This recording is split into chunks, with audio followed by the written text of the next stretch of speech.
Okay, we're now back up broadcasting, which is good. Make sure you're down. Go ahead and say something, please. Hello. Yo. Apples. Give me 2 seconds.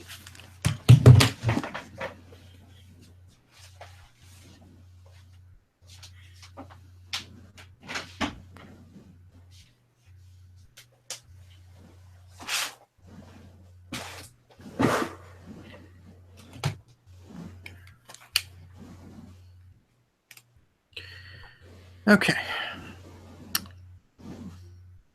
1, 2. 3, 4. All right. Hello and welcome to the Life in the Kraken podcast. Oh, sorry.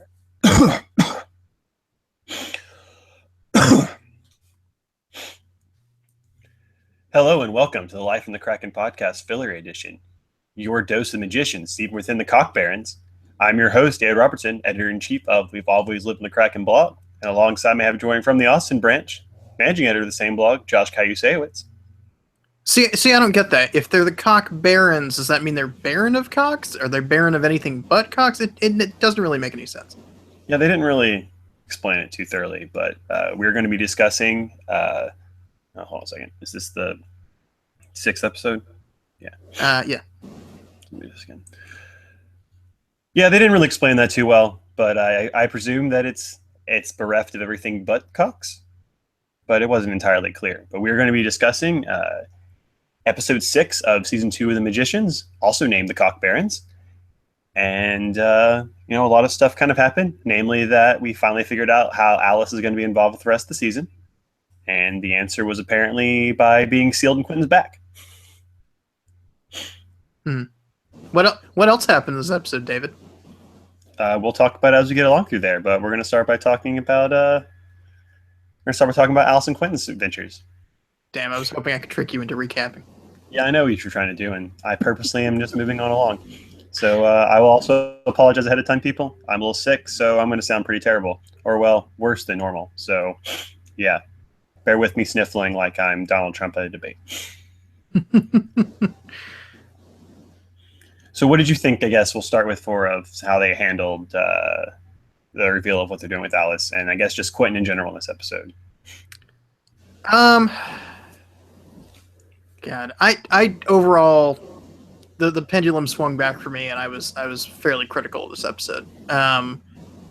Quentin was kind of the least of it, because that storyline was like not terribly, it was fine. My main complaint about that storyline had nothing to do with Quentin at all, and it was all about the way they portrayed Alice's parents, because it seemed like a very shallow portrayal of them, and for an episode that was like trying to dig into them and force them into some kind of change as the result of Alice's death, I didn't feel like it did a very good job of that.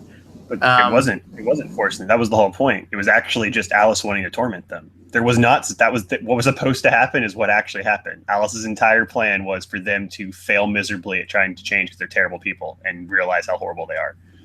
But they're. I understand that, but they are terrible people. In less of a realistic way and more of a like roll doll terrible parents way at this point. Like I just felt like their personalities were exaggerated in this episode to a point where they no longer felt like real or fair portrayals. They felt like they were just kind of conforming to Alice's limited view of them. I mean, fair based off of what? I mean, all we have to base off of is, I mean, I thought they fit pretty well with the portrayal we already had of them, which was limited already, but like... But that's my point. I felt like there should be... It just felt like if you're going to bring those characters back and do more with them, that you should dig a little deeper. And I didn't feel like they did in a very reasonable way. Fair to them, not fair to them as like, these characters deserve more despite being terrible people, but just fair to them as like human beings that were like sincerely supposed to be engaging in their drama on the show. I mean, like, I don't think that we're supposed to watch this episode and feel like, and not feel anything for them, given that they are, in their own way, grieving. We're not necessarily supposed to just like hate them this whole time, or at I least don't I didn't feel that know. way. I don't know. Her mom sucks. Uh, like her dad, I felt bad for because his is more of like he was more like his own weakness. He just was like he couldn't really confront his own weakness. He kind of tried. I don't know. The mom kind of sucks. I guess I feel bad for her in that like I feel bad for anyone who loses a child. But I mean, the last time they saw each other, she was pretty terrible to Alice.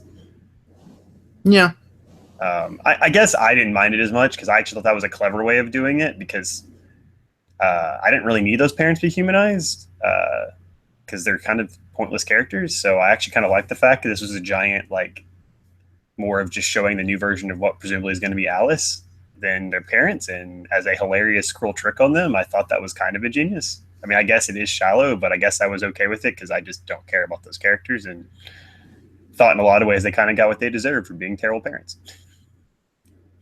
yeah. I guess it just didn't strike me that way. Um, what do we think? I guess just in terms of, so we wondered how they were going to reincorporate Alice back in the show, and it seems like now there's going to be some weird version where I guess like it's unclear if other people are going to be able to see her other than Quentin or not. It's unclear how any of this fucking works, as goddamn usual, because it's not like the Keiko demons could like pop in and out at will. Quentin had to release them, so it doesn't really. It's unclear. It's unclear how any of this works, and it's unclear how this is possible, and it's unclear what this means, and it's unclear. And I'm just. I have no like patience for this Alice stuff anymore. Like the show needs just like maybe next episode when it explains what the hell it's doing and we actually see how it works, then that'll be fine. But I'm sure that's not going to be a status quo either, because as discussed, the show doesn't like any status quo at all, and it'll just be another twist in like an episode. So I guess the key takeaway is, if you don't like something, wait an episode, it'll change. I don't know if I think this may actually stick for a while. I think this is a pretty ingenious way to allow, assuming they want to follow some of the stuff in book 3, will actually set up a lot of stuff pretty well because it'll allow I'll stay around, but it'll give Quentin a reason to kind of search to fix this problem. Because obviously he's not going to let her out until he can make her not a Niffin anymore, and presumably a lot of the conflict will be Alice trying to make him let her out. I'm assuming that basically it works just like the demon basically just sealed her away, and so he has to release her, but she's just way more powerful than a demon is, so she can come out in some ways. Mm-hmm. I mean, that seemed to be what they were kind of suggesting, is that she just has the power. Now, the question I said is going forward is like, is anyone but Quentin going to be able to see her? And that I don't know. Since, obviously in this one, all the stuff she did was like, there's a little bit of magic stuff, but most of it was like using Quentin to like wreak havoc upon her parents. So I guess it'll be kind of interesting to see what they do going forward. But I guess just of the ways they could have brought her back, to me, I didn't quite think of this one. Like it just a way of like leaking them like this, which I think could work really well. I mean, it could be a disaster next episode, who knows? But for what its purpose of establishing how she's back and like kind of showing the kind of character she might be going forward, at least I felt it was effective, even if there was some shallower stuff in it. Though I will also agree that I'm mainly starting with this part of the episode because this is the main part of the episode I actually enjoyed, whereas the rest of the episode, like you said, is a little problematic. Well, before we leave this, I have a couple more things I want to talk about. One is that I wasn't sure like what Quentin thought he was doing during the episode, because and maybe I just got mixed up because we've been talking so much about how the show is never going to bring Alice back, but we know that he wanted to bring Alice back when he talked to the questing beast. The questing beast wouldn't, and now he's seeing her, and it's kind of unclear what he wants to do. And so I was kind of weirded out when Alice's father is like, "Oh, we're going to use this to put her spirit to rest," which I thought was kind of the opposite of what Quentin wanted. I got the sense that now that Quentin realizes she's gone, I got that he was ready to just help her. He thought she was suffering, and so I think in his mind he was hoping this would help her go to rest because he kind of accepted that she couldn't come back. And I think he was in the acceptance mode of like, she's gone, I can't bring her back. Because he thinks she's dead. So, and once he was told by like a questing beast that you can't come back. So I think in his head he kind of accepted, and so part of his episode was just trying to him move like at the beginning of the episode when he's back in Fillory somehow. I presume he talked to the dean, who got contact with people, or he got to the wellspring, or not the wellspring, the fountains, I guess. No, I'm not no entirely reason sure. to go into any of those details. Once you've been to a fantasy world, you just go back there whenever. Well, I don't actually mind it that much because I mean, like, whatever, he gets back. It's not like it really matters that much, other than like it maybe would have been nice to see him first talking to Elliot and Margot about like where he'd been and what happened, as opposed to them just being there waiting as he's like doing a dance and they're confused. But it matters. It's not that this matters. It matters overall in that like it's the show once again like operating in a way that's 100% 180 degrees antithetical to what the books did, which is that like the whole point of the books is, here's a magical narrative, but we're going to spend the vast majority of the time existing in the space between plot points where we just describe how it feels to live with these things in your life. And so like every time the show like skips, the magical shoe leather between Earth and Fillory or whatever, every time it skips that step, it erases that aspect of the narrative. And it just leads to this place where the show is at now, where it's just like freely cutting between things that are supposed to be fantastic, and it just makes them pedestrian without even examining what that means. Yeah, I mean, that's true. I mean, it also was kind of weird that then she gives Quentin the button. And I'm like, well, then how did you get her without the button? Because, they make a big deal about that. And so I'm like, so I do understand it was a little weird. But, when he was doing that sequence, like the way he talked about was, he's like, I have to go to his parents and explain what happened to her, in person. And then I think that in his mind was the last thing I have to do to try to start moving on from Alice was go talk to her parents. And then from there, when he saw her, he thought he was trying to help her put to rest. I think he was in his mind trying to move on. Like well, that's what I felt the episode was spent doing. Sorry. Here's my real question then for this is that like Quentin is now stuck with Alice. What do you think that means for him going forward in terms of his ability to like move beyond her? It's not going to be good. I'm going to say that. I mean, I assume that it's going to go one of two ways. One is now that he knows she's not dead, he may just be like, that's fine. The whole reason he was ready to move past her was because he thought she was gone. And so this may be a version of it. You could say now it's just he knows she's not gone, so he's going to work to bring her back. Because he knows he can. He just has to figure out how to de-niffin her. Mm-hmm. The other one is that, they may, which is probably the one I may go with for a while, which is like, it would work if they had like actually, it would work better if they had kind of taken more time for this, but like he does want her to go, and it's just she's constantly like stopping him from going back, especially if she's going to be like, the devil on his shoulder, kind of like trying to make him do bad things. It's hard for me to entirely, I'll admit, it's hard for me to entirely answer this until we see what they're going to do with her next episode. Yeah. But like, it's probably, I mean, it's not going to be good for him. I imagine it won't be healthy having an amoral like version of the love of your, the current love of your life constantly telling you to do bad things or like trying to get you to let her out. Yeah. It's unclear what her goals are. And I agree that it's not good for Quentin. I mean, part of like the show, I don't know if the show is going in a different direction or not, but part of what the books were doing was that like, Quentin, like this his relationship with Alice and her death affect him.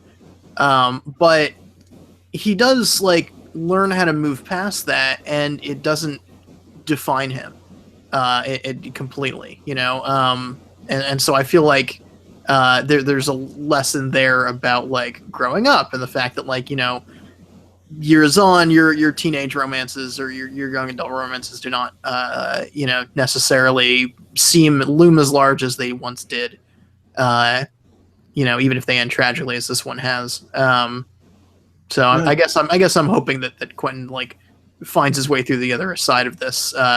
And what I don't want is like for the show to go from like Alice is niffin to Alice gets de-niffin to like Alice is back in the life and part of the gang, and it just like he just never finds a way past her at all. Well, I'm going to say this right now. I would agree with you fully, except, I mean, that's one of my actual criticisms of the third book is I felt that that book undid all that growth he did in that book. Like, that's actually why I was annoyed by some of the stuff they do is the point you just made, they kind of rendered it moot. And so I could totally take the long view of going, if that was the end goal anyhow, then he never really properly moves past her. So why bother with it? Like, even if I was doing this show, I might actually take that viewpoint if that was what I decided I was going to end with. I don't necessarily agree with you about that, but we yeah, I don't know, have to argue but you're about it wrong, here. so it's fine. But I will say this: I think there's a chance what they could do with this is actually her being there, and and it could be Quentin's trying to hold on to her, and they actually use this season to be that Quentin letting her go at the end of the season. Let's say hypothetically, is his process of getting over her, and then if they do anything with her later, they do. But like, it's more like they use this as a more like have a literal version of her represent how him not letting her go literally is like holding him back from being who he wants to be.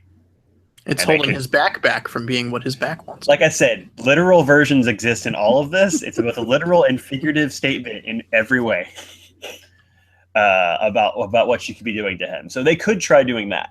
I do think it's possible to show up. More than likely, I think they'll probably do a version where she's like this, and then eventually she gets deniffened, and then, you know, in the books when she's deniffened, she's also a different person. She's not like the same person. It's, you know, so they could do a similar thing here. I mean, it'll also be interesting to see eventually how, presumably by the end of this season, they'll finally reconnect Julia back with the group. Well, they have to at some point if they're going to do this stuff with Julia in the books. Eventually, she has to be part of the group. So you say that, and yet I don't think so. Well, we'll see. I still have hope. I mean, you know, and we can work from there. But I guess I at least thought this was a somewhat clever way to do things. This could all fall apart. I agree. A lot of this is contingent upon what they do in the next episode. Yeah. But I can't judge them for stuff they failed to do. And like, I can't go, well, I don't know Alice's motivation to be angry. Okay, well, they didn't reveal Alice into the episode. So I'm fine with that. Now, next episode, I need to have all these stuff answered. Certainly.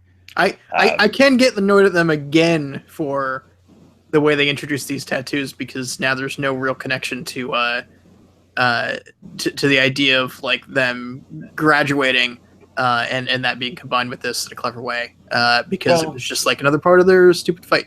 Well, like I said, that's a different complaint, which we could certainly do, because yes, I agree that it would have actually worked a hell of a lot better if this tattoo he got for graduating was then used to give him a symbol of something that could be holding him back from growing. Right. It would have worked really well symbolically. But yeah, I mean, look, I mostly liked the Quentin storyline. I thought it worked pretty well. I mean, I'm glad in general that she's going to be back on, you know, Olivia Taylor-Dudley's going to be back on the show. You know, I wish they hadn't actually put her name back in the credits so soon, but you know, these things happen. Not everyone can do what some shows do in terms of like of holding people back and not actually putting into like their special guest at the end and not revealing things. But you know, I enjoyed this part. Whatever. We knew she was coming back in some form, and she appeared as a ghost pretty early in the episode. Yeah, it's true. I would have maybe put her down as like a special guest star or something if I was doing it. But I mean, like I said, this is the one storyline I had quibbles with, as opposed to the rest of the episode, which, well, all right, there's some problems. So first, normally I would just say let's get Penny out of the way, but Penny actually is somewhat combined with Margot and Elliot. So instead, we'll just do Juliet real quickly, and then we'll move on to, I don't know which is the worst storyline, but they're both pretty terrible. Julia had an actual entertaining moment in it, so we're going to go with that one. Here's what I liked about the Julia storyline is that I feel like the show, for whatever reason, for you know, whoever's behind it, it feels like they are very comfortable in a horror mode, and it feels like whenever the show finds that mode, it does a little bit better. And I definitely felt that here in the sort of suspense of Julia going to talk to this woman, and then the sort of and I use this word non-pejoratively, the like torture porn aspect of like the creepy guy in the basement and she's like chained up and all that stuff. I felt like that was like at least on a just surface entertaining level functioned pretty well. Plus, it was nice to see, like, you know, Julia got captured, but she ain't captured for like purely stupid reason. It's like she realized something weird was happening. she was kind of desperate. She had to go after her, and like things happened. But like she set up the things. She set up a lot of the stuff to help her get saved and like to stall and figure out what was going on. And she got what she needed from the episode. At least to some degree. I did appreciate in that sequence that the show has learned that like anytime it wants to not have its characters solve problems with magic, they just need to mutter, "God, these wards! There's so many wards." Well, in this case, they use an actual MacGuffin of a demon or whatever that thing is. The demon itself actually messes with magic. Yeah. So I did enjoy the reveal that like they made it look like it was going to be like that was her son, and in fact was just this demon that hides magic. Of course, now I'm like thinking in my head of like, are we going to actually see this son? But I'm like, at the same time, I don't know any characters in this show who would be that age. Who are like in their 40s. I think even the dean's older than that. I don't know. It's clearly it's just going to be Penny for no logical reason. Well, in my head, I kind of thought that too, but there's so many reasons why that makes no sense. But yeah, it is possible. I enjoyed. I mean, there was some nice like there's nice texture in general because I agree with you that when they do a little bit more horror lens, they do better. Katie's interaction with like her like contact who could help with like the abortion was kind of nice in terms of like talking about things. And they also once again brought up, I guess it's very clear now that like I like the fact that they made it more clear that Katie's actually off drugs because she's literally be giving a magical antidote that she has to take constantly and not like she was just instantly cured of her heroin addiction. Instead, it was like she's like when she said the methadone thing, she literally meant she's taking like magical methadone that she has to keep taking, or she'll like go back into like the shakes and needing heroin, heroin withdrawal. And also, like I said, I very much enjoyed when Katie came to save her, and then it was like, "There's no magic," and Katie's like, "I don't," and basically had a look on her face like, "I don't need magic," and just knocked her unconscious, which was pretty amazing. Do you feel like they consciously, given that they knew that the being was shielding her from Reynard, do you think that they consciously made the decision of like, we're taking him and we know you're going to get murdered pretty quickly? Yes. I mean, Julia did. I think Julia was like, I mean, I think I'll say this, it wasn't her primary motivation. I think her primary motivation was, we can hide from Renard ourselves and figure out how to stop him without me having to give birth to an abomination. But I think secondly, she's like, and also this woman's crazy and I feel no, I mean, you can't, to me, for them to pretend they didn't have this on their, at least Julie didn't have it on her mind is ridiculous. She kind of smiles when she says, "Look, we're going to take this thing with her, with them." And like, I think she would have probably felt bad if like the woman hadn't tried to kidnap her and basically like the woman tried to kidnap her and was going to force her to be pregnant, like force her to give birth, to force her to banish him. I mean, I can understand why she's like, no, I have no sympathy for you. Yeah. I mean, when she basically is being turned into like a baby factory, a magic baby factory. So I can see definitely why she was not pleased and wanted to punish her. Now, was that cool? I agree when she did that. Like, that's a pretty dark move. Yeah. But, I at least understood it. And Katie probably didn't really understand what the hell was going on. So I bet you Katie probably didn't fully understand what was happening until they taken it. But I think like in general, that scene did a good job of showing like their friendship a little bit more and at least giving a little bit of texture and maybe make the Renard things slightly more interesting depending upon what they do going forward. So like at least while there were some problems with that, like, namely just that some of the weirdness with, I guess that's true. I mean, I'll actually change my mind here. I mean, a lot of the problems were fine because they were in a horror setting. So you could get away with some of, like you said, like the torture porn aspects of it. Yeah, I mean, the problem with this plot line wasn't that it was, like, bad necessarily, just that, like, I'm not sure that it even rose to the level of, like, offensive metaphor, like last week's episode with Juliet's plot line, where, like, I'm not sure how much this really said about what it means to become pregnant via rape or whatever the show is trying to talk about with Julie at this moment. Yeah, I mean, I do think if you're going to make her be pregnant, you need to make a decision at all given times. If you're going to do this, you need to have a statement being made most of the time. And this one, the only thing we got close to having to it was there was a person who was like, for the greater good, you're going to give birth to stop a demon. There's no real like analysis to that. There's no real like thing that can be applied to that Right. in real life. You know, So so stem cells? No, I that's the other way around. guess That's the other way around. like the terrible version where people pretend that like people have to give birth to fully born fetuses, so for stem cells that doesn't exist, never happens. I don't know. I don't know. Let's be done with this plot line. Yeah. Okay. We gave it exactly as much thought as they did. All right. Meanwhile, in the Fillory, I just some of this plot line's fine. For example, Elliot officially confirmed in an actual like real statement way that he is bi. Yes. Like an official statement. Clearly, Well, clearly he's at least bisexual. sure. But But my point is that like he at least confirmed like this is something he was okay. Like this was something he would be okay with. Just not something he's not thrilled that he's stuck with one person in general. But I kind of get the sense that if he'd been forced into a marriage with a dude, he would also be slightly annoyed because the arranged marriage aspect is. I think he would be less annoyed. Less annoyed, certainly. Yeah.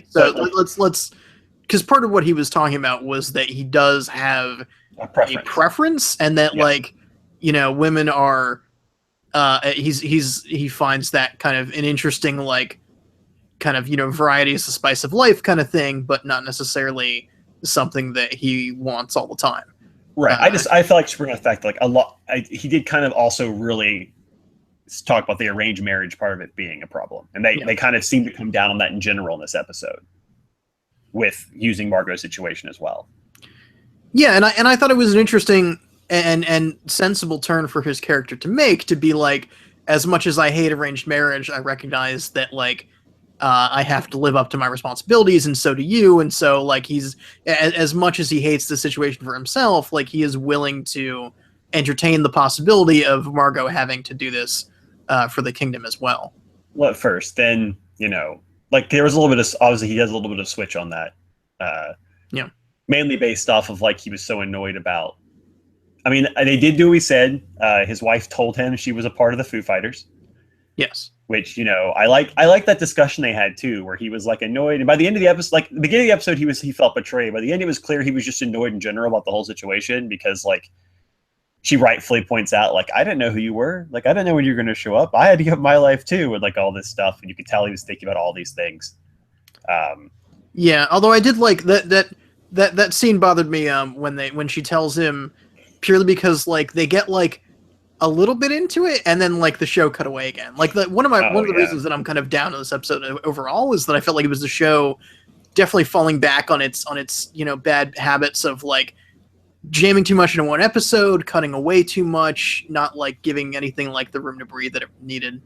Oh yeah, no, I would have liked them to have their conversations a little, like to actually have their real conversations, especially because you get other really good information in the episode, like Elliot acknowledged, like, and this is the part that really tells you that he's bi. He acknowledged like he was growing to actually like her, like more than just as like as a different flavor. Yeah, like he was acknowledging that, and that's like the real way you can tell that it's an actual thing and not just like and it's not just a literal like forced thing. And I think that was a nice second layer they gave. And his betrayal, he felt the fact that like he thought he was trusting her and he shouldn't have. And I think also more so it was just a reminder to him that he had kind of convinced himself that the arranged marriage part of it wasn't as much of a violation in terms of his freedom as he had originally thought. And then like he was reminded like what it still means that he had to marry a stranger. Yeah. And that kind of like affected him. But like, if I could interject quick, am I right in noting that he now calls his like magic double the doppelbanger? Or did I mishear that? Because I thought that was a great like pun based on the fact that he uses it like half the time for sex. He probably said that. I can't remember, but I'm gonna be honest. Let's be honest. That's probably all that all that Gollum is used for is to talk to Fog and presumably get taught by all the great leaders of the world Mhm. how to be a leader and then to have sex.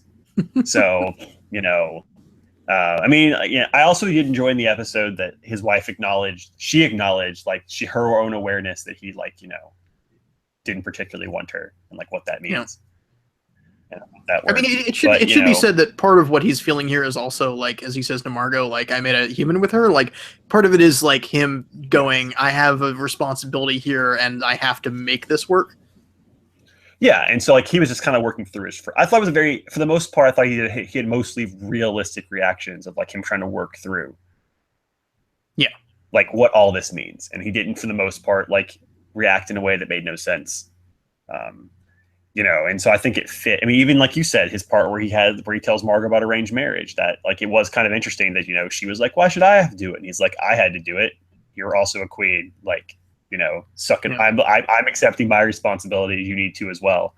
And it kind of fit too with the fact that, they also kind of both subtly were like, Quentin, you know, we could really use some help. This whole kingdom thing, you know, because you're a king. And, you know, he was like, and Quentin was like, yeah, all right, just let me go finish like this other part of my life. And then, you know, presumably he'll come help with that. That So is like, interesting because I really like that because it demonstrates like what Alice holding him back is actually costing him, and it's costing him like living up to his responsibilities as the leader of this fantasy land. So I like that a lot. right. It's another layer of like, it's stopping her from growing up. It's stopping her from living his, every part of it. Like it really fits with using the Elliot, as we talked before, of using the Elliot's transition of him be also analogous to him growing up and becoming an adult. This is also showing how Quentin's basically being drawn away from this. Now, on the other hand, had Quentin been there, would he have been just as fucking useless as they were in resolving this situation? Because like their reaction to being told that like their castle's been transported, and if they try anything, like I guess they'll hurt some of the people in the room. Like as you know, full-grown magicians, they were just like, well, I guess we'll just try diplomatic solutions. That was incredibly frustrating to me. Yeah, that was annoying, especially considering like once we'll just go ahead and bring in briefly the Penny part of the episode because there's really not much to say. Yeah. Other than I actually enjoyed Penny in this episode because at least he was useful and he got to have some good jokes. And also him going into Margot's dream where she's like naked in class was pretty funny. Oh my god, that pissed me off so much. Well, I like the idea of that. I'm going to rephrase this. The dream itself is like whatever. I do like the fact that he knew to do, like he was like, oh, I'm going to go into one of their dreams and talk to them because that's like, I'm glad they didn't try to pretend he couldn't do that because that's how he would figure out where they were. No, that's that. I certainly like Penny having that modus operandi. I really hated the content of that dream because it speaks to how the show like seems to really have no idea like who Margot is or what they're trying to do with her at this junction. In an overall sense, it's just like it's another one we've talked about before. Like the show, for some reason, like really likes coming up with ways to express a character's subjective state or get at their interior thoughts and emotions, and then like wastes that on like generic bullshit. So like to me, like, you know, oh, Margot has the dream that everybody has in like the dream textbook. Oh boy, that tells me so much about Margot. Well, I thought it was. I guess I didn't think it was entirely terrible because it was that dream seemed to happen. That dream happened like right around the time. Like that happened like right after she slept with S, right? Mm-hmm. So I thought it was maybe a reflection of the fact that Margot at times does feel people don't take her seriously enough. Like, and I thought that at least somewhat fit there. But I will agree they could have done a better job of it. Like it wasn't, to me, it wasn't entire. I understood why they went with that dream, but I agree they shouldn't have picked the generic dream. Especially, and then also to waste Alice there. Like that seemed like there just seemed like better ways to do that. You know, Like, also, I mean, how did you feel about her like marching into S's room to be like, you're a fucking asshole and I'm not gonna marry you, and then he's like, you know, McFly, you're a chicken, and she's like, nobody calls me chicken, and then has sex with him. Like, is that, did you like that? Did you think it was funny? Did you think it was stupid? Did you, what was your opinion of that? very torn. There's part of me that's like, I liked it because it's one of those examples of being like, Margot is a very sexual being, and she doesn't view sex as something that's like this like sacred thing. Mhm. And so she would do that, and she should do whatever she wants. Like it showed, like at the same time, it does seem like it's like one of those ones where it does seem like a cheap thing at times. I think in the end, I was roughly okay with it because I think it fit the character. Mhm. She gained power in that situation, and also is an example of like a female presence using sex to gain power and acknowledging once again, like in a way that like society trying to shame women for that is stupid, and so her like owning that is like a strength. I mean, it's still weird. I'm very ambivalent, I guess, towards it. I mean, I get that, but I feel like if I can go like all 10th Dan feminism here, I feel like there's like there's like the classic gender oppression where like women are there to be sex objects, and then there's like the next level up where like women can choose not to be sex objects, and then there's like the next level up where like women can choose to be sex objects. But once you get to that level, it's sort of you risk like reverting back all the way down to like now women just have like internally consistent reasons to be our sex objects. Like I said, there's a reason why I'm very ambivalent towards this. I think it barely worked because of I do think they've done enough with Margot's character to make that internally consistent. Mm-hmm. What the hell? Sorry. What theme are you talking about? Like, let me just start over. Something happened with my computer, and I was like, it's like your theme or something. What does that have to do with anything? Okay. I do think that the show has at least been roughly consistent with Margot to make that work in terms of like her characterization. But yes, it's a line I don't know if I would have actually tried to do because it's so little upside. Like, I think they actually roughly did it okay, and I'm still kind of like, eh. I think it also bothers me just because like we've talked before about how like we're very eager for the show to go in the direction of like Fillory is a fucked up place socially speaking. It is a total patriarchy, and there are problems with that. And Margot, as somebody who is a strong, confident character, seems to be in a good place to like critique that and fight back against it. But too often in the show, it feels like what she does is like, hey, that's fucked up, and then she just kind of goes along with it. And that felt like another instance of that. Well, and it kind of like made her declaration of war kind of fill off because it was like she got angry about this, and then she decided to be petty about it, and it like came off it came off kind of weird. She just felt like very, very impulsive this episode. Yeah, I mean, the war thing I think bothered me much more because and mainly just because that's where they really could have used another discussion. I know they wanted to be like, well, she's going to do without talking to Elliot. And I'm like, yeah, but I wish they had a better discussion about it because instead it just came off as like Margot decided right there she's going to go to war with them.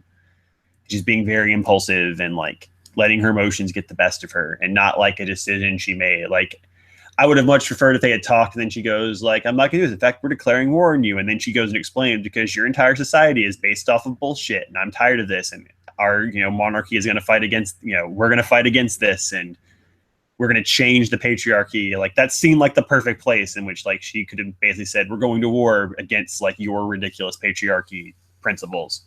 I don't think that works either way actually, because I feel like the show has hamstrung its ability to deal with Margot and Elliot's relationship as co-rulers because it has not really defined like what power Margot actually has, how the system works. Like if she says I declare war, is it like is that a declaration of war, or is it like Michael Scott declaring bankruptcy? Like because like there seems to be only two ways that this happens, which is that like Margot does something and it either works or doesn't, or Margot like says to Elliot I want to do something and then like Elliot decides or not. And it seems like the show is kind of stuck in those two modes because it doesn't really have a place in the government for Margot to act, and so like there's no way for them to like trade off power in terms of a consensus. It's just about like, I guess the power rests with Elliot, and it's whatever he decides to do based on like whether he takes her advice or not. I don't know. It seems very ill defined. I mean, yeah, when I said my part of her saying this, I also was including like that her and Elliot would have had a discussion, and part of that discussion would have been further going into kind of would have been building these past couple of weeks, which is like. Yeah. Margot is like, why do I feel marginalized? Aren't we co-rulers? Like, I know they think you're the High King, but do you think you're the High? Like, do you think you're higher empowered me? And Right. in the like, I guess that point is in the version I'm talking about, they would have talked it out, and this would be Elliot's way of going, I'm ceding all of this decision to you, which he kind of does, but explaining why. And then like, you know, when she declares war for a real reason, and then he's like, he backs it, and it's kind of them making a firm statement, both of like this, but also that she is like he is going to treat her word as like his, and like, yeah, you know, it's a small process because obviously you're saying like it's like him having to give her power, but I mean, it's at least a small step of them trying to change stuff. I mean, they're playing with this more because I'm gonna be honest, they don't really get in quite a lot of the patriarchy stuff in the books is a little bit more understated in terms of like there's not as much like, you know, in the book, Janet, aka Margot, when she wants to do something, she does it. Like, there's not really people like stopping her because she's the woman and Elliot's the High King. You know? Right. Like in the well, I mean that's part of them having more power in the books, and part of I think what we talked about way back in the premiere of this season in terms of them having the ability now to kind of define how they're going to fulfill these roles. Where like in the books, it's like, you know, it's when they say it's, you know, patriarchal, it's sort of quaint because these aren't necessarily rules that they always have to follow. And as opposed to like you know, the Sandman, a Game of You volume, where like magic and patriarchy are like inextricably bound in a way that's like really depressing. Yeah, I mean, I'm not sure. I also was kind of wondering if they use this storyline because they don't want to actually do the storyline that's in. I think is it book 3, in which the one where she goes to like learn the art of like the desert people. Yeah, that's book 3 when she goes off and has like her own perspective. And then it like, you know, and it changes, and there was some somewhat controversy about that scene in general in terms for some people. You know, in terms of like how they do some power struggles and using her power and dynamic, and that's a good example of like where sex is used and what that means. I wondered if they maybe weren't going to. It kind of brought this up earlier to try to do a similar version of that here, but then wanted to apply it differently. But yeah, I do think that it seems like they wanted to address. It does seem like they were like, we're going to address more directly this patriarchy stuff, except they don't then go to next step. Yeah, they're just making the patriarchy more terrible, but then not actually like properly addressing it. And I guess you could maybe argue that part of that is that the rulers are all in disarray because like one of the rulers is dead and the other one is like not able to overcome it because like of her death, and then it leaves the other two, you know, and then Elliot was kind of stuck in a position where he had to be on his own for a while, so that also kind of threw things off. And maybe part of this is like they're trying to maybe show that they're not all like in sync, and once they're in sync, these kind of things will change. I don't know. I feel like this Fillory stuff, like Elliot's character generally works, but I feel like I never really get what I want out of this on a plot level, which is like either they need to be magicians and do what the Magicians does with Fillory, which is like a lot of meta context, where they like recognize that they're kind of in a story now, and kind of play into or against what that is, or you know, more suitable for the TV show, where they've taken it like it just needs to like embrace being like the West Wing Fillory edition, and like, you know, treat these conflicts seriously on a plot level, which it doesn't seem like they're really capable or just interested in doing. I mean, we'll see. I do wonder if this war story is going to maybe be their way to try to do that, at least. Maybe, but I feel like we've said that like 5 episodes in a row now. Like maybe this Foo Fighter story will be the thing that. Yeah, I mean, I agree. The Fillory stuff is. No, I agree. The Fillory stuff has still been a problem. That is basically working because Elliot's just so good, yeah, that he like holds it together. Meanwhile, Penny still hasn't gotten his moss. On the edge of my seat for this moss storyline. Yeah, like I said, there's not much to talk about Penny. I like the fact that he like competently finds them and he figures it out on his own. I like his interaction with the map maker. What's his name again? I don't know, which we could have just said map maker. Now you've ruined it. Now I have to look it up. Well, he's an important character in the book, which is why I want to talk about him. See, I don't know if he's going to be as an important character in the show or not. Which is the conversation that we're going to have on the air in 2 seconds when you come up with his name. Fine.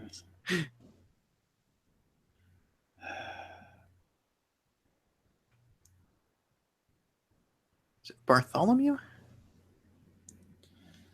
Does he have the same name? I think so. Maybe not. I don't know if they've said his name in the show. Well, hold on. Let's see if they have Fillory goes to war in the Cock Barrens, and then there it is. Let's see if they tell me what his name is. Don't care, don't care. Where's the penny stuff? There we go. Gloria.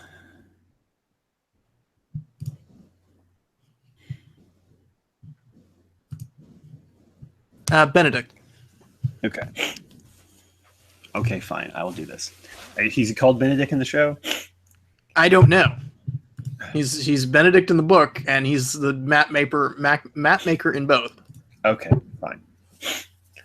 I mean, I like his interaction with the map maker, who I believe his name is Benedict, just like in the book, but who I'm not really sure, especially because I'm not really sure if they plan on using Benedict in the same way.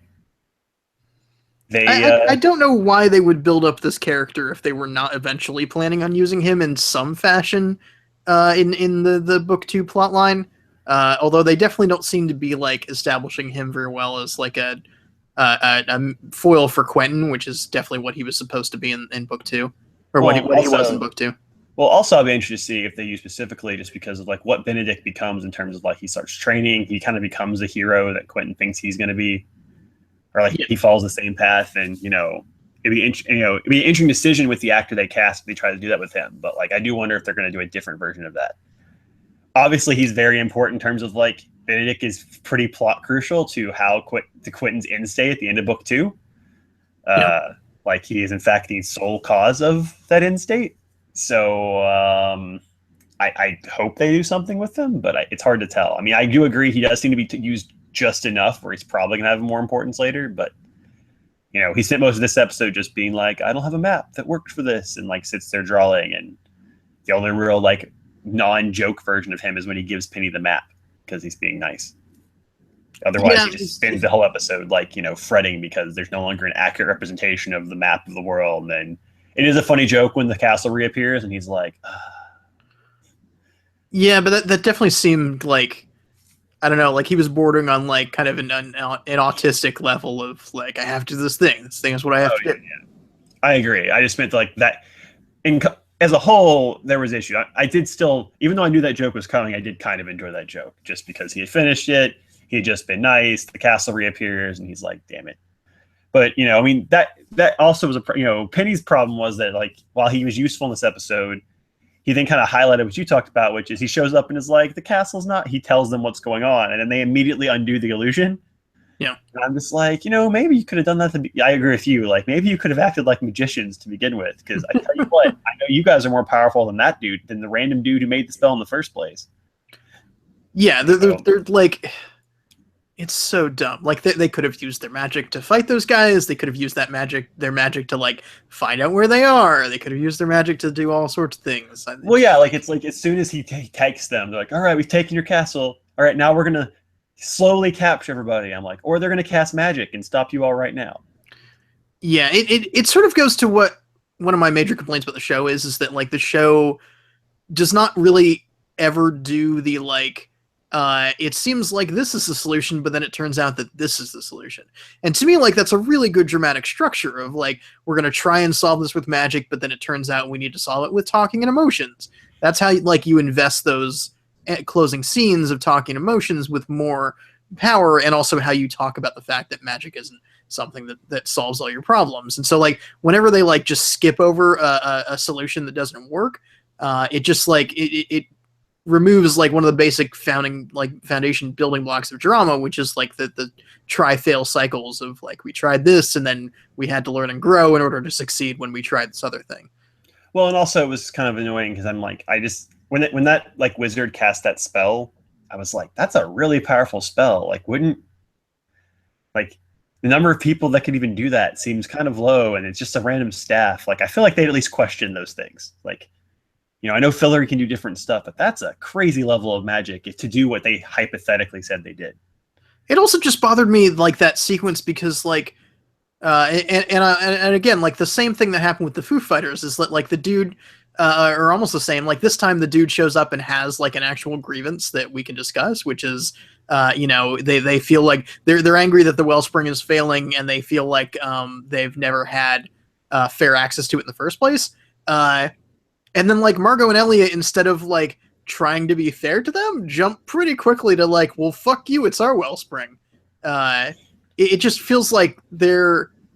I don't know if this is intentional or not. It just feels like their characters are like not well-intentioned rulers in terms of like being nice to their subjects, their neighbors. Like it really frustrates me because I much prefer a version of the story where they try to do the right thing and are and for reasons of civil entrenchment or whatever are unable to do so. Than this scenario where like they're all just kind of shouty dicks to each other for no reason to create conflict, the way that like any superhero story where superheroes team up begin with them like having a fight for no good reason. I mean, I will just say that the only reason I didn't get quite as bothered by that was that S showed up and was pretty much a dick from the onset. And so he kind of started hostile himself. Yeah, but like there's a way to respond to that with like, okay, I hear your concerns, and I think you're probably right. If you stop being a dick to us, we will work something out. And then he can be like, no, you fucking suck, and I don't trust you. And then like that becomes then a conflict that's founded in in an organic fashion and not just there because they need there to be an episode of the week. I guess. I mean, I could say that part of it is like how sexist he was towards Margot, kind of like set her off, but that only works if they had done better groundwork that we had talked about them not having done yet. Yeah. To make that work better. And I think they probably thought they had done enough groundwork. And so that's why it didn't quite come off as nuanced as you would think it would. But I mean, look, it all went downhill. Look, I knew we were in trouble because the highlight, as soon as they did the whole princess joke, and then Elliot's like, fuck your parents, which was amazing. In my head, I was like, it's all going to go downhill from here. They can't fall. Like that was actually an amazing pitch perfect thing. They will never, it's like, it's done. But like, it was just the way Elliot said it too. It was just like, oh, fuck your parents. Yeah, it was a good joke. And then I feel like that character didn't like go anywhere in a that was like super funny or interesting. I'm kind of interested in that character going forward because he expressed that he had gone to one of those terrible prep schools. So he was like, he basically went to like he went to a version of like, he went to like a human, like the human world version. Right. He was like a Fillorian like exchange student, basically, right? Right. But I mean, like he basically he was in a culture that's pretty terrible, it sounds like, towards women. And then he went to like, one of those pampered prep schools where he was going to be treated like an amazing person at all times as well. So it was like, they could do some interesting stuff with this in terms of like, he never was at any version of like, when he's like, I'm a better version than most of them. Like, I guess that's just because like, you're still like the worst version of like human. Yeah. In terms of how you act towards people and act towards women. And he has that really ridiculous line where he's like, I've had the best of like Florian, so everyone else is a virgin. I'm like, that doesn't, no. Margaret's expression upon being labeled a virgin was pretty great. Yeah. But all right, look, we've spent enough time talking about this episode. Nothing really happens. It's yeah, utterly inconsequential except for the last 5 seconds of the episode, which is not a good thing.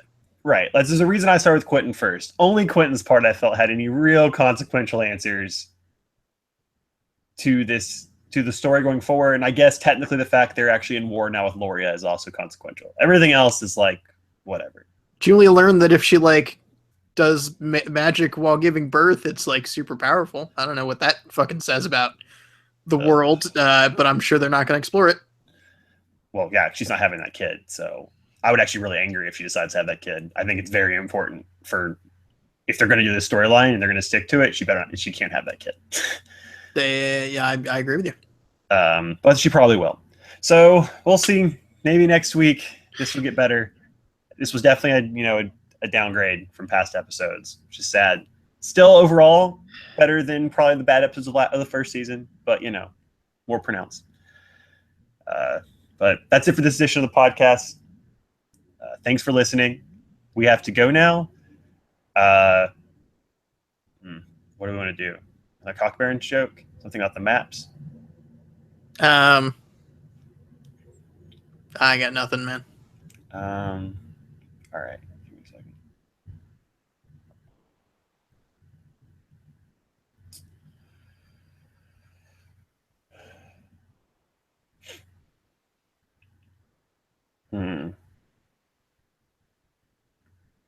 We have to go now.